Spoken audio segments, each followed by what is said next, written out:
the Emperor Kisra. So when the Rome lost, the Muslims felt sadness because someone who is close to us just lost, even if he is a kafir. Now even if we say, we make dua that a certain kafir who is less harmful to the Muslims would become leader and he would kind of serve our purposes. Is dua halal? Okay. Is dua for a kafir that Allah would guide him halal, for example? Yes.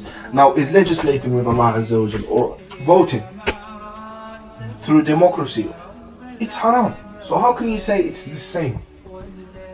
They made dua, which is halal, for Allah, their Lord, to give a kafir victory. You go and elect the kafir to rule by other than Allah or to legislate besides Allah, and you're saying this is like this. This is why we said the real answer is Allah Azza wa Jal saying, مَا لَكُمْ كَيْفَ تَحْكُمُونَ.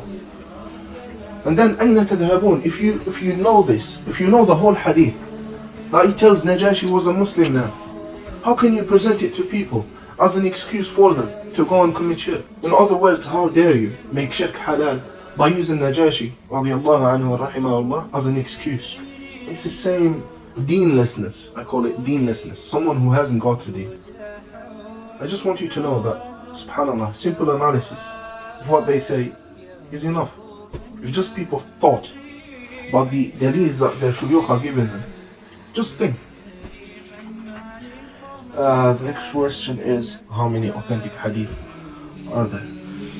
A rough estimation is there are about 10,000 hadiths when we of course eliminate the common hadiths, yeah? Bukhari, Muslim, the four Sunan, Tirmidhi, Abu Dawud, Nasa'i, Ibn Majah, Muwatta, and books like Bayhaqi, Daraqutni, 11,180, let's say 10,000.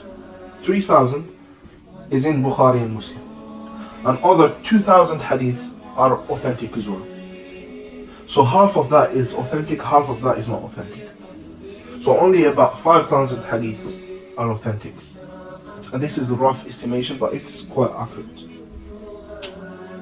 You said 10,000 first. 10,000 hadiths in the 6 books, plus Muwatta, plus Bayhaqi. Okay. Yeah, if you eliminate the common hadith, you will find yourself with about 10,000 hadiths. Half of that is sahih, the rest is not. There are books like Ibn Majah, about a lot of it is da'if. Yeah, they only put Ibn Majah instead of Muwatta because Ibn Majah is only about the hadith of the Prophet, and Muwatta has a lot of the opinions of Malik, has a lot of the opinions of the ulama of Medina. But it should have been there because Muwatta, everything that the Prophet ﷺ is supposed to have said in the Muwatta is sahih. But most of the Muwatta, you can find it in Bukhari. Bukhari included it in his book. In fact, I heard all of what is in all the hadith. Most. According to the Muwatta has 14 narrations, and every narration has less or more hadith. So there's the narration of Yahya ibn Yahya, which is all of the North Africans, they rely on it because he was Andalusian. There is Muhammad ibn Hassan Shaybani, the student of Abu Hanifa. He went to Malik, studied with him, took the Muwatta from him, but he went early. So Malik was known, every year he would take off some hadith from his book.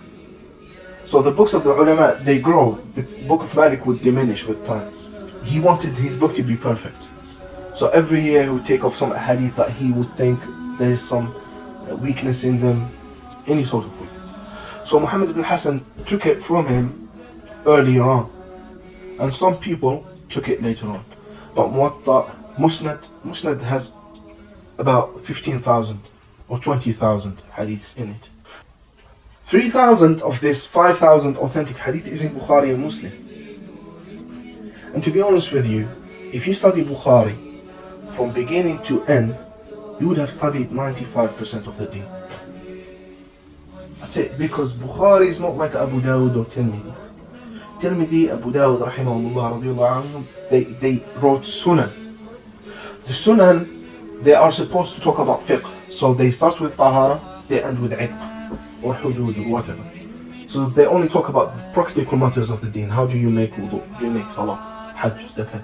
Bukhari, he called it Al-Jami'ah, the encyclopedia. It begins from Bit al-Wahy, the beginning of revelation, ends with Tawheed. as a sign that if you follow a revelation, you're gonna die in Tawheed.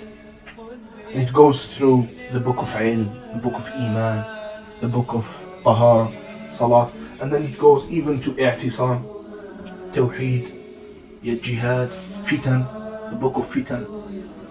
About 95 chapters in Bukhari. And if one studies it well, you would go through all of the deen, really, because he goes through all of the deen. Even things that are not pure fiqh. Things to do with the heart, things to do with the seerah as well. He goes through the manaqib, the virtues of the Ansar, Muhajirun.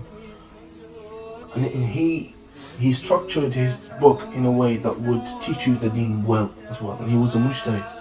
He was neither Hanafi or Hanbali or Maliki or Shafi. He reached the level of ijtihad and he deserved it.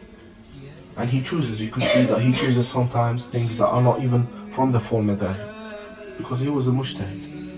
And if you want to know the madhab of Bukhari, you read his book Bukhari. Someone sent me an email saying, should I remove the lenses to make wudu? Now, it's interesting because I said to her, look, this would only work, yeah, if you take off the lenses and then after you make wudu, you wash your eyes. If you're going to close your eyes, if you're going to wash your face, why are you even asking me, should I take the lenses off or not?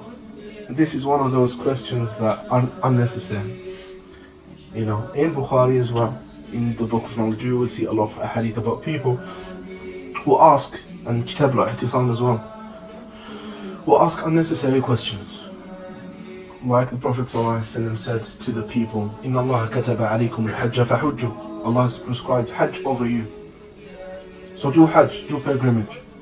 And a man stands up and he says, Afi kulli aamin ya Rasulullah, maybe every year? O Prophet of Allah? The Prophet ﷺ ignored him. And then he stood up again. One of those people who are intellectually challenged. Every year, O Prophet of Allah, he ignored you the first time, you should have stayed silent. He heard you and he chose to ignore you. So he ignored him the second time. Would he stand up again? Yes, you guessed it right. He stood up again the third time. Ya Rasulullah, maybe every year? The Prophet ﷺ said, Da'uni ma taraktukum. Leave me alone as long as I leave you. If I said yes, it would have been wajib. And every Muslim has to go every year, or else he would be in Jahannam. Who can do this? Even if you are a billionaire. Who can go every year? Who has the help, the patience to take his family every year to Hajj? So these questions, or someone who comes to the Prophet and says, Ayna naqati? Where's my camel? So the Prophet ﷺ is a man who receives a revelation from the heavens. And the only thing you see fit to ask him is, where is my camel? Where's my father? Now these are things that happen. Munafiqun, they call them. Ulama, they said these are munafiqun. They can't be Muslims. For them, they said it's impossible. Someone coming to the Prophet and said, where's my camel? Have you seen? Ask Allah to tell you where's my camel. Subhanallah. We did say one to one of them, he is your father. That's another thing, yes.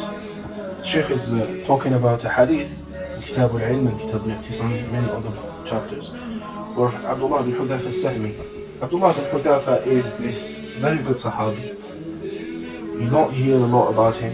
What you hear is that at the time of Umar, the Romans took some Muslims as hostages, and he was one of them. And the Roman emperor literally burnt alive 2 Muslims, telling them, convert to Christianity or I'm going to burn you alive. And they didn't want to. The next one was Abdullah ibn Hudhafa, and he heard that this was actually a companion of the Prophet. So he really wanted him to go back on his religion, because if he did, you know, he'd have something to say to people. Oh, I made a companion of Muhammad sallallahu alaihi wasallam go back on his religion. He said, I'm going to try your life. And he did not want to comply as well.